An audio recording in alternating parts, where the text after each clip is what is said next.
Hello everyone, welcome DP coaching classes. कैसे हो आप सब? उम्मीद है बेटा सब लोग बहुत अच्छे हो गए, पढ़ाई वगैरह अच्छे से कर रहे होगे। तो प्यारे बच्चों, हम लोग पढ़ रहे हैं एक चैप्टर जिसका नाम है sexual reproduction in flowering plant. बेटा इस चैप्टर की लास्ट क्लास में हमने सीखा था कार्पेल के बारे में, हमने सीखा था गाइनोसियम के बारे में। आज की क्लास में हम लोग बात करने वाले हैं स्ट्रक्चर ऑफ ओव्यूल के बारे में। ठीक है, तो क्लास स्टार्ट करने से पहले आप सबसे एक हम्बल रिक्वेस्ट है कि अगर आप चैनल पर नए हैं तो प्लीज़ चैनल को सब्सक्राइब करिएगा, और अगर वीडियो अच्छा लगता है ना तो अपने दोस्तों के साथ शेयर जरूर करिएगा। चलिए, इसी उम्मीद के साथ कि आप ऐसा करेंगे, हम स्टार्ट कर रहे हैं अपनी आज की क्लास। तो आप भी हेडिंग ला लीजिए बेटा, ओव्यूल। सबसे पहले ये देखने की कोशिश करते हैं कि ओव्यूल क्या होता है। ठीक है, देखिए लास्ट क्लास में हमने सीखा था कार्पेल के स्ट्रक्चर को। ओव्यूल समझने से पहले हम लोग देखते हैं थोड़ा सा एक कार्पेल का स्ट्रक्चर। हमारे पास मान लीजिए ये क्या है, एक ब्रांच है, इस पर ये लगा हुआ है पेडिसिल। पेडिसिल के ऊपर ये आपका थैलेमस है।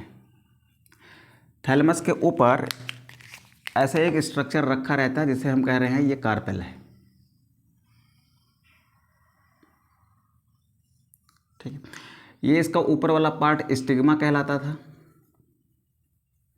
उसके जस्ट नीचे वाला पार्ट स्टाइल होता था, और ये नीचे फूला हुआ हिस्सा जो है ना, इसको हम ओवरी कहते थे।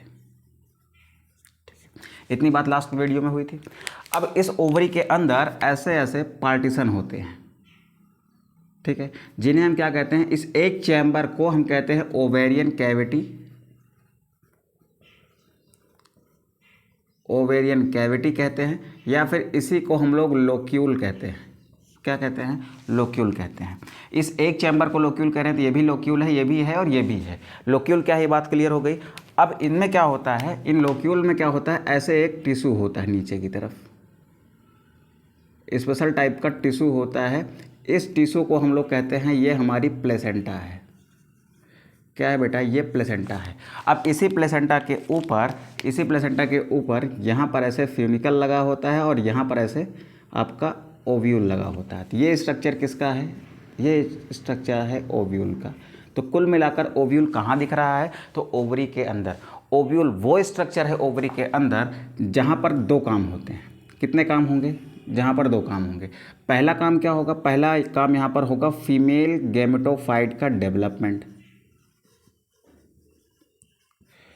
फीमेल गैमेटोफाइट डेवलपमेंट होता है। दूसरा काम क्या होता है? After fertilisation.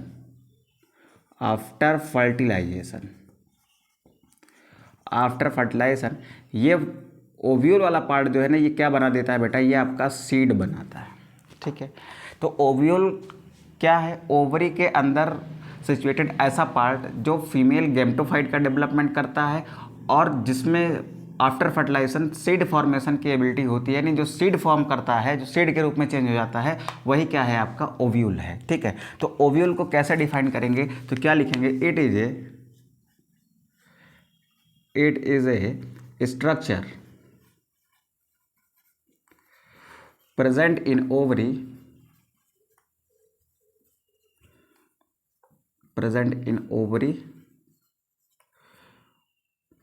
where development of female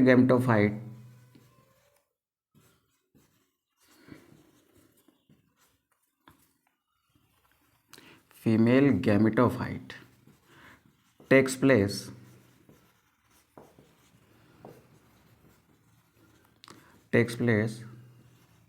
and which form seed after fertilization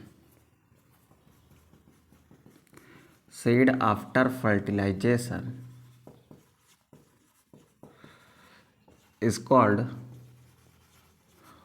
ovule. ठीक है, यानी जो आफ्टर फर्टिलाइजेशन सीड का फॉर्मेशन करेगा, और जहाँ फीमेल गैमेटोफाइट का डेवलपमेंट होता है। फीमेल गैमेटोफाइट क्या है? आपका एम्ब्रियोसाइक। एम्ब्रियोसाइक का डेवलपमेंट कहाँ होता है बेटा? एम्ब्रियोसाइक का डेवलपमेट ओव्यूल में होता है। ठीक है, अब आइए चलते हैं, बात करते हैं स्ट्रक्चर ऑफ ओव्यूल के बारे में। तो आप हेडिंग डालिएगा बेटा,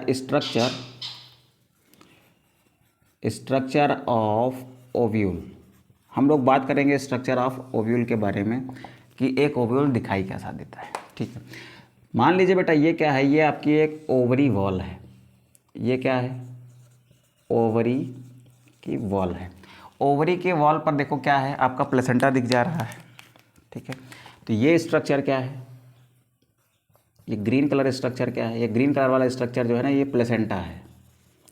क्या है बेटा, ये आपका प्लेसेंटा है। प्लेसेंटा क्या होता है, ये ऐसा टिश्यू है जिसके ऊपर ओव्यूल का डेवलपमेंट होता है। तो यहाँ लिखेंगे tissue, tissue on which ovule develop, जिस पर ओव्यूल डेवलप होता है उसको हम प्लेसेंटा कह दे रहे हैं।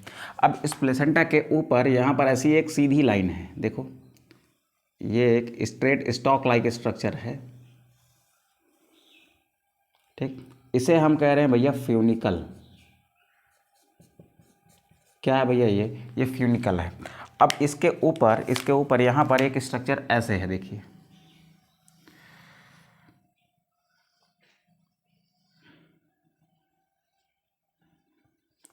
ठीक।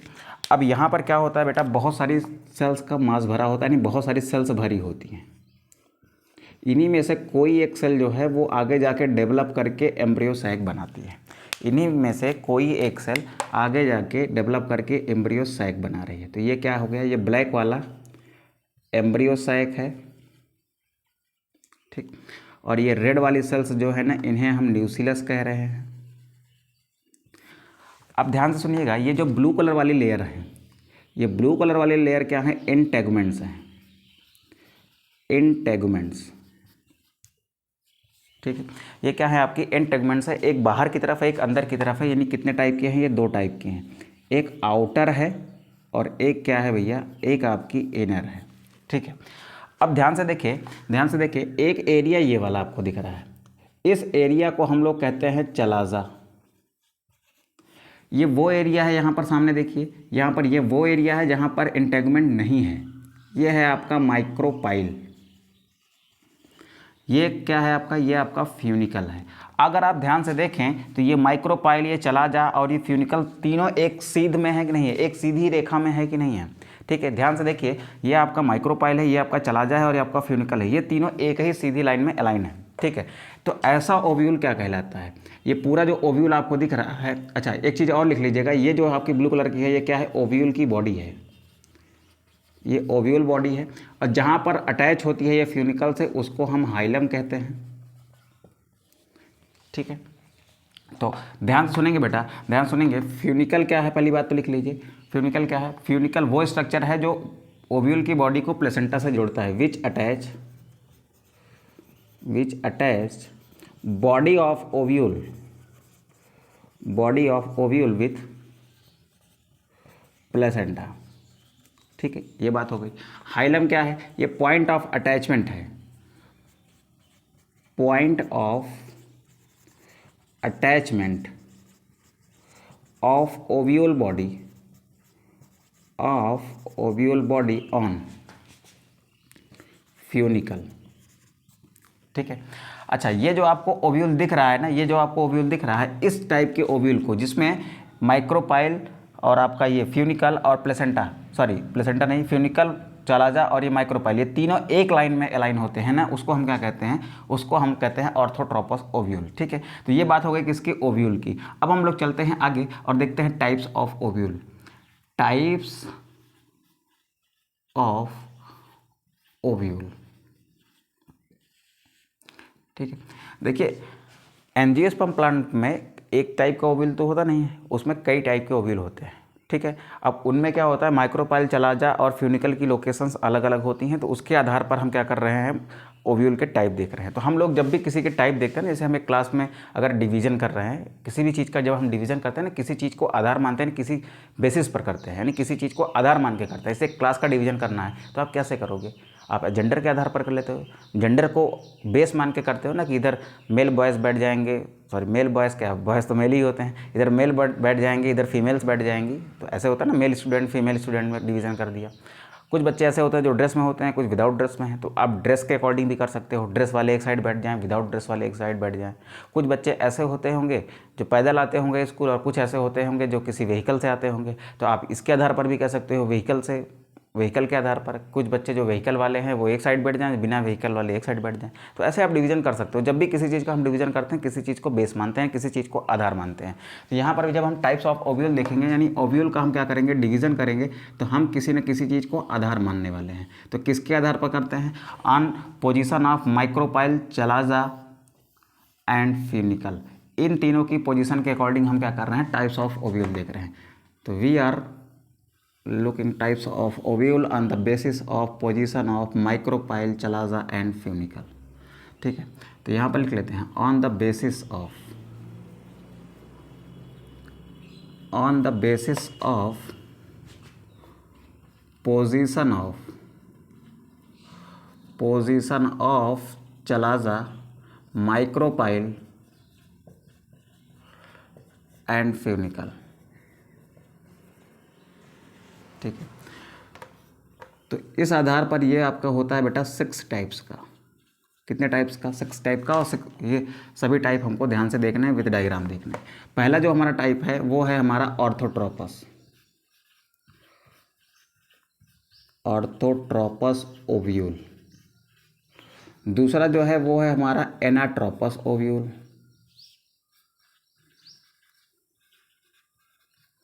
थर्ड जो है वो है हमारा हेमी एनाट्रोपस।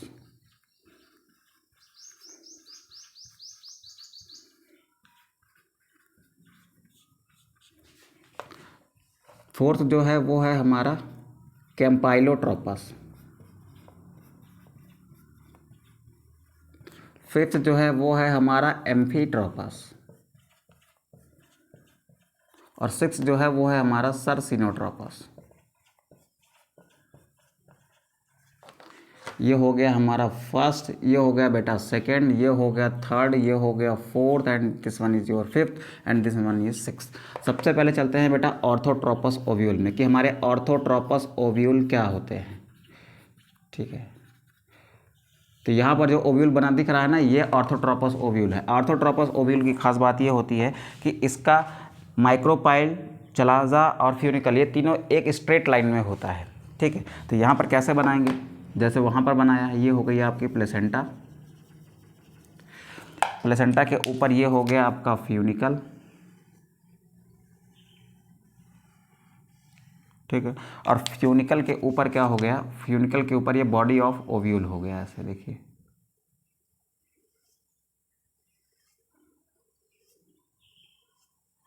और बीच में क्या भरा हुआ है, यहाँ पर न्यूक्लियस भरा हुआ है। अब देखिए आप, ये वाला हिस्सा क्या है, ये वाला हिस्सा आपका माइक्रोपाइल है, ये वाला हिस्सा आपका न्यूक्लियस है, ये वाला हिस्सा चलाजा है, और ये ब्लू वाला क्या है, फ्यूनिकल है। तो इसमें देखिए माइक्रोपाइल, चलाजा और फ्यूनिकल, ये तीनों एक लाइन में है कि नहीं, देखो एक स्ट्रेट लाइन में है। तो ऐसे ओव्यूल को क्या कहते हो, ऑर्थोट्रोपस ओव्यूल कहते हो। तो आप कैसे डिफाइन करोगे, that ovule in which micropyle, chalaza and funicle are lies in a straight line, that ovule is known as orthotropous ovule. तो यहाँ लिखते हैं बेटा that ovule in which micropyle, chalaza and funicle all lies in a straight line,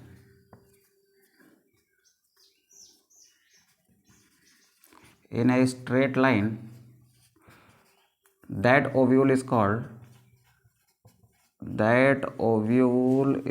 called orthotropous ovule. ये जो आपको ovule दिख रहा है ना, ये भी क्या है, ऑर्थोट्रोपस ओव्यूल है।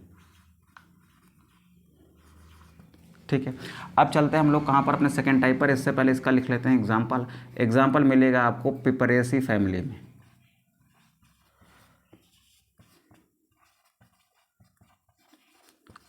And पॉलीगोनेलियसी,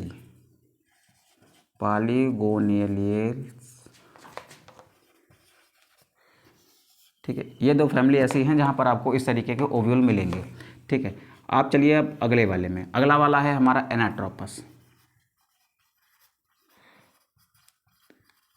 anatropous ovule. Anatropous ovule क्या होता है? देखो हम क्या कह रहे हैं कि अगर ये फ्यूनिकल बड़ा हो जाए, ये जो ब्लू वाला फ्यूनिकल है अगर ये ऐसे बड़ा हो जाएगा तो ये वाला हिस्सा ऐसे घूम जाएगा, ये ऐसे बड़ा होगा ना तो ये ऐसे लटक जाएगा ऐसे, ठीक है। देखो ये ऐसे बड़ा होगा तो ये वाला ऊपर बॉडी वाला पार्ट जो है ना ये पहले तो ऐसे ऊपर जाएगा, जब ये ज़्यादा लंबा हो जाएगा फ्यूनिकल तो ये क्या होगा, ऐसे घूम जाएगा। तो इसमें क्या होता है एनाट्रोपस ओव्यूल में, फ्यूनिकल क्या होता है, फ्यूनिकल लंबाई में बढ़ जाता है, जिसके कारण फ्यूनिकल ऐसे लंबाई में बढ़ता चला जाता है, जिसके कारण ये ओव्यूल ऊपर तो भारी हो जाएगा तो ये क्या होगा, ऐसे उल्टा लटक जाएगा, ठीक है। तो यहाँ पर लिखते हैं बेटा, in such type of ovule, in such a type of ovule, in such type of ovule funicle becomes large, funicle becomes large due to that body of ovule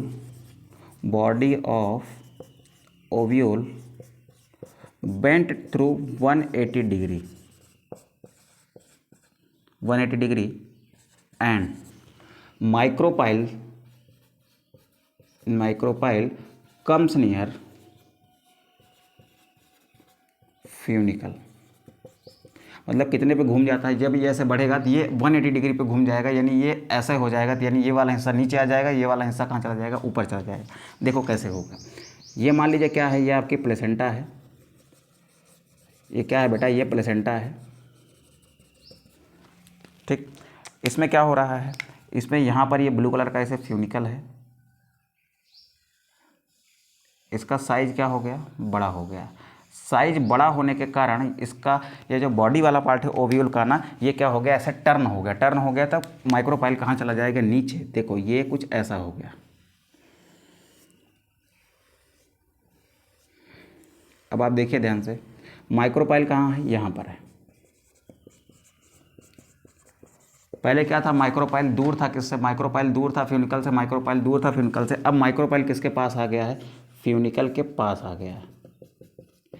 और चलाजा कहाँ चला गया है, ऊपर चला गया है। लेकिन चलाजा और माइक्रोपाइल दोनों अभी कहाँ पर है, स्ट्रेट लाइन में है, नियर फ्यूनिकल। तो यहाँ पर एक बात और लिख सकते हैं, and chalaza and micropyle are in straight line. ये दोनों कहाँ पर हैं, स्ट्रेट लाइन में है। देखो एक सीधी लाइन में है कि नहीं है, ये चलाजा है, ये आपका माइक्रोपाइल है, ये आपका फ्यूनिकल है, ठीक है। और यहाँ पर जो सेल्स का मास भरा होगा ये सब क्या है, ये सब बेटा आपका न्यूक्लियस है। एग्जाम्पल्स देख लीजिए बेटा इसके। एग्जाम्पल के केस में आप ऐसे समझ लीजिए कि ज़्यादातर एंजियोस्पर्म्स में, most of dicots and monocots में आपको एनाट्रोपस ओव्यूल ही दिखेगा। तो क्या लिखेंगे बेटा, most of dicots and monocots have anatropous ovule।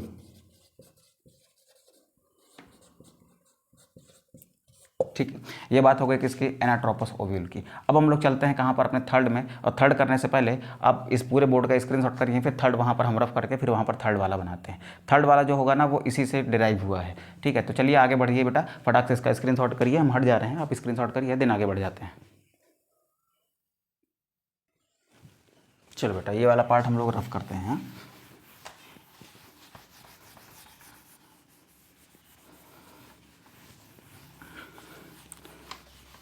देखो जब भी किसी सब्जेक्ट को पढ़ रहे हो ना, आपकी एनसीईआरटी में टाइप्स नहीं है, लेकिन फिर भी अगर आप पढ़ लेते हैं तो बेटा कोई नुकसान तो है नहीं, ठीक है। थोड़ा सा एक्सटेंडेड नॉलेज चाहिए। देखो एनसीईआरटी तो हर कोई पढ़ता है, ठीक है। आप एनसीईआरटी भी पढ़िए, एनसीईआरटी से थोड़ा सा आगे रहिए, तभी आप बेटा बड़े एग्जाम्स में, आप जैसे नीट वगैरह के एग्जाम्स में आप अपने आप को अच्छी स्थिति में पाएंगे। क्योंकि देखिए हर बच्चा जो है वो नीट की प्रिपरेशन के लिए एनसीईआरटी पढ़ता ही पढ़ता है, हर कोई पढ़ रहा है। अब एनसीईआरटी तो पढ़ा आपने तो बहुत अच्छी बात है, क्योंकि एनसीईआरटी तो पढ़नी ही पढ़नी, थोड़ा सा एज और होना चाहिए, ठीक है। कभी कभी क्या है वो एनसीईआरटी से लिंक करता हुआ क्वेश्चन पूछ लेता है जो थोड़ा सा बाहर से होता है, ठीक है, तब आपको दिक्कत आ जाती है। तो थोड़ा सा अगर आप अटैच करके थोड़ा सा ज़्यादा ब्रॉड वे में पढ़ोगे तो आपको दिक्कत नहीं आएगी, ठीक है। तो चलिए आगे बढ़ते हैं बेटा। सबसे पहले देखते हैं, हम लोग ऑर्थोट्रोपस एनाट्रोपस को देख चुके हैं, अब देखते हैं किसको, हेमी एनाट्रोपस को, ठीक है। थर्ड नंबर आता है किसका, थर्ड नंबर आता है हेमी एनाट्रोपस का। थर्ड नंबर में हम बात करेंगे हेमी एनाट्रोपस की, ठीक है। नाम से क्या पता चल रहा है बेटा, नाम से इसमें पता चल रहा है इसमें दो चीज़ें छुपी हुई हैं। हेमी का मतलब होता है हाफ, एनाट्रोपस, तो एनाट्रोपस ही है, अभी देख के आए हो। देखो एनाट्रोपस में क्या हुआ कि वो 180 डिग्री पर बेंट हुआ है। देखो कितना बेंट हुआ है, 180 डिग्री पर बेंट हुआ है। अगर ये एनाट्रोपस में तो 180 डिग्री बेंडिंग होती है, कितनी डिग्री होती है, 180 डिग्री बेंड होता है। लेकिन हम कह रहे हैं कि ये हेमी एनाट्रोपस है। हेमी का मतलब है कि 180 का आधा, तो यानी इस वाले ओव्यूल में ना ये पूरा ऐसे ना बेंड होके ये कितना बेंड होगा, 90 डिग्री पर बेंड होगा। 180 का आधा कितना होता है, 90। यानी देखो अभी तक कैसा था, ये ऐसे बेंड हो जा रहा था, अब ये ऐसे बेंड ना होके इसका आधा होगा, ये ऐसे, ठीक। तो ये पूरी तरीके से ये नहीं, ये ऐसे नहीं झुक जाता, ये ऐसे रहता है फिर झुकता है ऐसे, फिर बाद में जब पूरा झुक जाएगा तब वो एनाट्रोपस बन जाएगा। बात समझ आई कि देखो कोई चीज़ है वो ऐसे सीधी थी, 180 पर झुकती थी ये ऐसे हो जाती, ठीक है। लेकिन ये 180 पर नहीं झुकी, ये कितने पर झुकी, 180 के आधे पर, यानी 90 पर। 90 पर झुकने का मतलब है ये ऐसे थी, उसके बाद ये ऐसे हो गई, ठीक है। तो ये क्या है, ये आपकी 90 डिग्री पर बेंडिंग हुई है। अब अगले 90 डिग्री पर बेंडिंग हो जाएगी तो ये ऐसी हो जाएगा, ठीक है। तो आपको ये कैसा दिखाई देगा, आइए देखते हैं। ये आपको दिखाई देगा कुछ ऐसे, ये हो गया आपका प्लेसेंटा वाला पार्ट बेटा, ये हो गया आपका माइक्रोपाइल, सॉरी ये हो गया आपका फ्यूनिकल, क्या कह रहे हैं माइक्रोपाइल, ये हो गया आपका बेटा फ्यूनिकल। फ्यूनिकल के ऊपर आपको नज़र आएगी ऐसे बॉडी, ये। अब आप देखिए ये पूरी तरीके से बेंड नहीं हुआ है, 180 पर बेंड नहीं हुआ है। तो बेंड कितने पर हुआ है सर, ये 90 पर बेंड हुआ है। देखो ऐसे ऐसे हुआ है, अभी पूरा ऐसे हो जाता तो 180 पर हो जाता, ठीक है। तो हम क्या कह रहे हैं, यहाँ पर देखो माइक्रोपाइल कहाँ है, ये है, ये आपका माइक्रोपाइल, ठीक है। इसको थोड़ा सा और अच्छे से बना लेते हैं ऐसे, रुको बेटा 1 मिनट।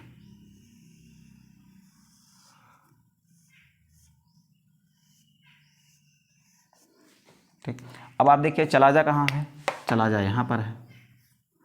तो चलाजा और माइक्रोपाइल अभी भी कैसे हैं, एक सीधी रेखा में है। देखो बीच में क्या होता है, बीच में यहाँ पर न्यूक्लियस होता है और एम्ब्रियोसाइक होता है। वो क्या है, वो इस फ्यूनिकल के राइट एंगल पर है। देखो अगर इसको देखोगे यहाँ पर तो ऐसे, तो यहाँ पर कितने डिग्री का एंगल बन रहा है, 90 डिग्री का। तो यहाँ पर क्या लिखते हैं हेनी एनाट्रोपस में, in this type of ovule, ovule body of ovule, body of ovule bent through, कितने पर बेंट होती है बेटा, 90 डिग्री पर, bent through 90 degree, bent through 90 degree and funicle and funicle and nucleus lies at right angle, at right angle to each other, मतलब एक दूसरे पर 90, एक दूसरे से 90 डिग्री पर होते हैं। कौन, आपके न्यूक्लियस और ये फ्यूनिकल। ये फ्यूनिकल हो गया, ये वाला पार्ट क्या है बेटा, this one is your nucleus, ठीक है। तो ये बात हो गई किसकी, हेमी एनाट्रोपस की, ठीक है। हेमी एनाट्रोपस किस में मिलेगा आपको, हेमी एनाट्रोपस मिलता है आपको रेननकुलस में,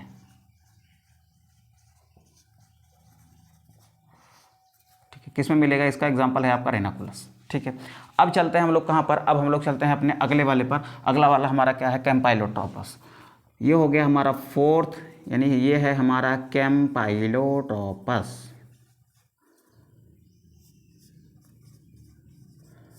ठीक है। कैम्पाइलोट्रोपस कैसा होता है पहले देख लेते हैं थोड़ा सा, ठीक। ये वाला हिस्सा देखो, इधर माइक्रोपाइल वाला हिस्सा जो है ये ऐसे है, ये अगर ऐसे थोड़ा सा और बेंट हो जाए, यानी ये यहाँ जो है ना ये यहाँ पर आ जाए, बाकी सारी चीज़ें ऐसी रहे, यानी ये थोड़ा सा यहाँ पर आ जाए तो कैसा दिखेगा, ये कैसा दिखेगा, ये कुछ ऐसा दिखेगा। देख बेटा इधर यहाँ पर ये हो गई आपकी प्लेसेंटा, प्लेसेंटा के ऊपर ये बना हुआ है फ्यूनिकल, ठीक है। और उसके ऊपर ये जो बॉडी वाला पार्ट है, इसके ऊपर ये जो बॉडी वाला पार्ट है ये थोड़ा सा आगे ऐसे बेंट हो जाता है, देखिए ये आगे क्या हुआ बेटा, ऐसे बेंट हो गया। बेंट होने के बाद यहाँ पर जो भी स्ट्रक्चर दिखाई दिए आपको,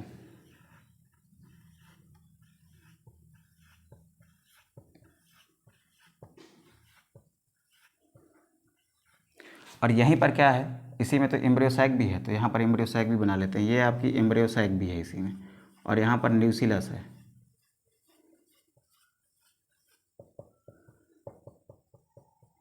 ठीक है, ये आपका क्या है, ये आपका एम्ब्रियोसाइक है। उसके चारों तरफ ये जो सेल्स हैं ये आपके न्यूसिलस हैं। ठीक है, ये आपका माइक्रोपाइल है। देखो माइक्रोपाइल कैसा बेंड हो गया है। यहाँ पर देखो ये क्या है, आपका चलाजा है।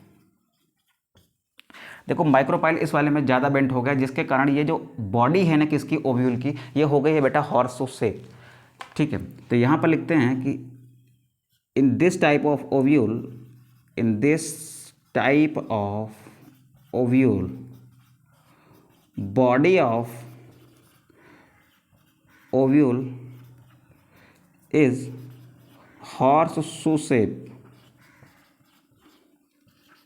बॉडी कैसे हो गई है, हॉर्स शू शेप हो गई। देखो हॉर्स शू शेप हो गई है ड्यू टू, किसके कारण, due to bending of micropyle. Micropyle के बेंड होने के कारण ये क्या हो गया, हॉर्स शू शेप हो गया। अब ऐसी केस में क्या माइक्रोपाइल और चलाजा एक लाइन में स्थित है, नहीं है। And in this ovule, and in this ovule micropyle and chalaza, micropyle and chalaza are not in straight line,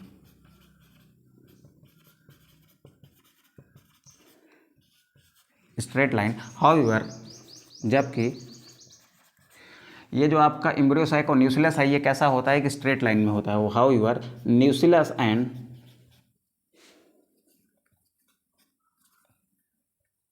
एक मिनट बेटा इसको सही से लिखते हैं। However nucellus and embryo sac are in straight line. ठीक है, तो ये बात हो गई किसकी, कैम्पाइलोट्रोपस की। इसका एग्जांपल लिख लीजिए आप बेटा क्रूसीफेरी। इसका एग्जाम्पल लिख लीजिए क्रूसीफेरी। ठीक है, जैसे सरसों वगैरह में है तो उसमें ये आपको मिल जाएगा। ठीक है, अब चलते हैं आगे एम्फीट्रोपस में। एम्फीट्रोपस लिखने से पहले आप इनका स्क्रीनशॉट करिए, फिर इस वाले हिस्से को रफ करते हैं, फिर एम्फीट्रोपस और ससिनोट्रोपस को देखते हैं। आप करिए स्क्रीनशॉट बेटा फटाक से, फिर आगे बढ़ जाते हैं। चलिए बेटा इसको रफ करते हैं, फिर आगे बढ़ जाते हैं। दो और बचे हैं, फटाक से करते हैं, फिर ये क्लास हो जाएगी खत्म। फिर नेक्स्ट क्लास में हम लोग सीखेंगे मेगास्पोर का formation and development of female gametophyte को। ठीक है, चलिए ये बात हो गई किसकी, कैम्पाइलोट्रोपस की। अब हम बात करेंगे किसकी, एम्फीट्रोपस की। देखिए एम्फीट्रोपस भी जो होता है ना वो बिल्कुल किसके जैसा होता है, कैम्पाइलोट्रोपस के जैसा ही होता है। लेकिन इसमें क्या था, इसमें ये एम्ब्रियोसाइक और न्यूसिलस एक लाइन में थे। अगले वाले में क्या होगा एम्फीट्रोपस में कि इसका एम्ब्रियोसाइक भी हॉर्स शू शेप हो जाएगा और माइक्रोपाइल की बेंडिंग थोड़ा सा क्या हो जाएगी, ज़्यादा हो जाएगी। ठीक है, तो क्या लिखेंगे यहाँ पर, अगला हमारा है पांचवा एम्फीट्रोपस। एम्फीट्रोपस कैसे लिखेंगे एम्फीट्रोपस को, एम्फीट्रोपस को कैसे लिखेंगे, it is similar to campylotropous. पहली बात तो कैसा होगा, सिमिलर होगा। It is similar to campylotropous. It is similar to Campylotropus, but in this ovule, embryo sac is also horseshoe shape like,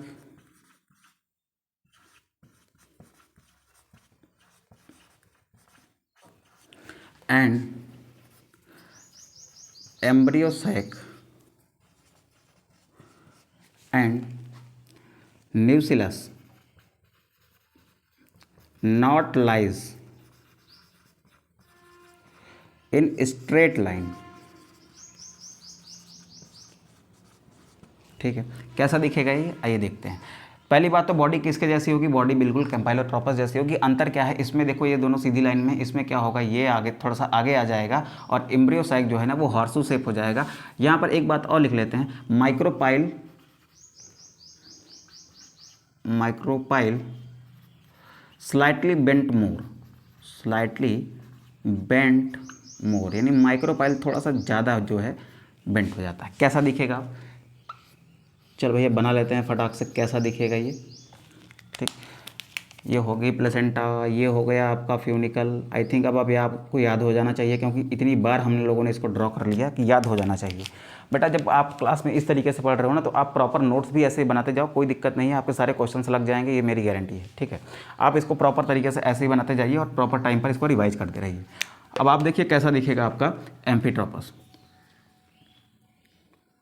सारी कहानी किसके जैसे है? सारी कहानी जो है आपके थोड़ा सा ज़्यादा बेंट हो गया है इसमें, देखो ऐसे,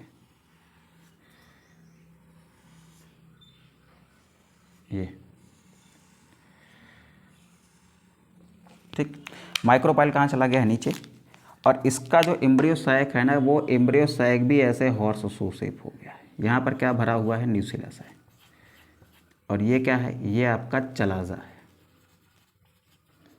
चलाजा है। ये आपका क्या है? ये आपका एम्ब्रियो सैक है। ठीक है, ये क्या है? माइक्रो पाइल है। Embryo sac horseshoe shape हो गया है। ठीक, अब आइए इसके एग्जाम्पल कर लेते हैं। इसका एग्जाम्पल कर लीजिए बेटा आप। एग्जाम्पल लिख लीजिए इसका रोज़, एग्जाम्पल इसका लिख लीजिए पॉपी, इसका एग्जाम्पल लिख लीजिए आप मिराबिलिस।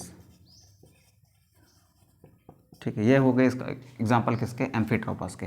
अब आप इस फटाक से स्क्रीनशॉट करिए, तो उसको रफ करके वहाँ पर बनाते हैं हम लोग सर्सिनोट्रोपस, या फिर चलो यहीं बना लेते हैं, लेकिन यहाँ बनाएंगे तो बेटा जगह नहीं है। ठीक है, तो यहाँ बनाते हैं हम लोग किसको? यहाँ बनाते हैं हम लोग सर्सिनोट्रोपस को। एक काम करते हैं, इसी को रफ कर लेते हैं इस साइड में, यहीं बन जाएगा हमारा सर्सिनोट्रोपस। ठीक है, चलो करो स्क्रीनशॉट, फिर इसको रफ कर लेते हैं ताकि हम यहाँ पर क्या बना सकें? स्पेस बना सकें किसके लिए? सर्सिनोट्रोपस के लिए। चलिए, हो गया होगा आई थिंक। अब चलते हैं थोड़ा सा आगे। अब यहाँ पर लिखते हैं किसको? यहाँ पर लिखते हैं हम लोग किसको? सर्सिनोट्रोपस को। ठीक है, तो जो हमारा लास्ट वाला है 6 वाला, वो है हमारा सर्सिनोट्रोपस। आइए देखते हैं कैसा होता है।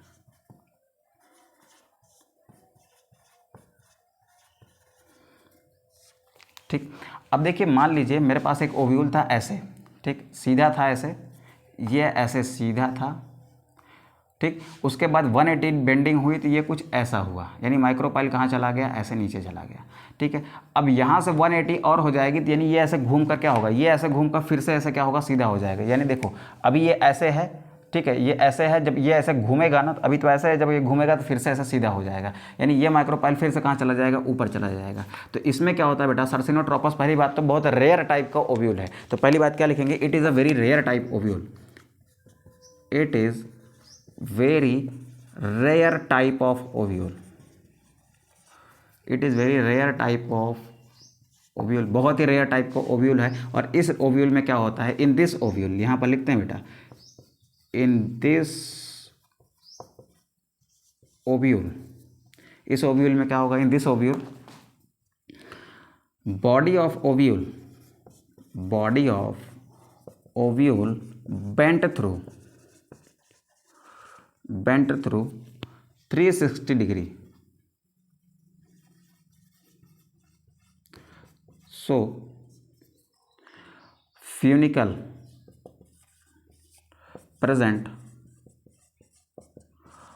all over the body of ovule. Ovule की पूरी बॉडी पर क्या मौजूद होता है? फ्यूनिकल मौजूद होता है। ठीक है, अब देखते हैं बेटा ये कैसा दिखाई देता है। ये हो गई प्लेसेंटा, ये हो गया फ्यूनिकल,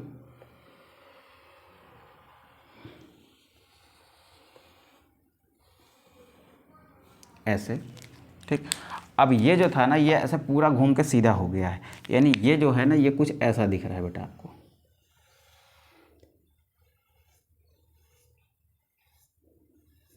ये है माइक्रोपाइल, ये क्या है? ये चलाजा है।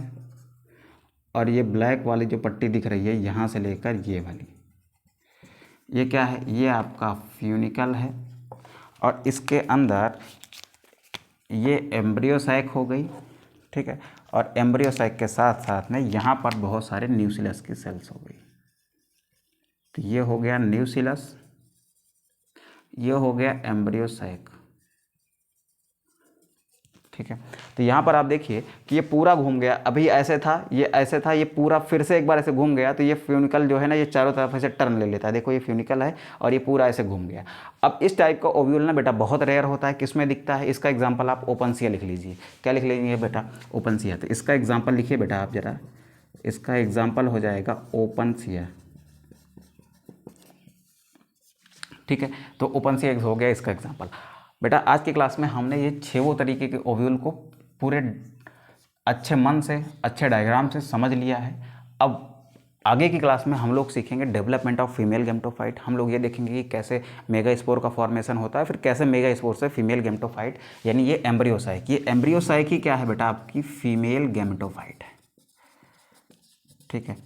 तो कैसे एक मेगा स्पोर से कैसे एक एम्ब्रियोसाइक बनता है यानी फीमेल गैमेटोफाइट बनता है, ये बात हम अगली क्लास में देखेंगे। आज के लिए बस इतना ही रखते हैं बेटा। और इसी उम्मीद के साथ कि सेशन आपको अच्छा लगा होगा तो प्लीज़ दोस्तों के साथ शेयर करिएगा। और बेटा आपसे एक हम्बल रिक्वेस्ट है कि आप पढ़ते जरूर हो, तो आप इसके एक नोट्स बनाते जाइएगा ताकि आपको रिवीजन करने में आसानी हो, ठीक है। तो चलो इसी उम्मीद के साथ कि सब कुछ बहुत अच्छा चलेगा, बहुत बेहतरीन चलेगा। हम लोग मिलते हैं नेक्स्ट लेक्चर में। तब तक के लिए आप अच्छे से पढ़ाई करिए और अपना और अपनों का ध्यान रखिए। Bye, take care.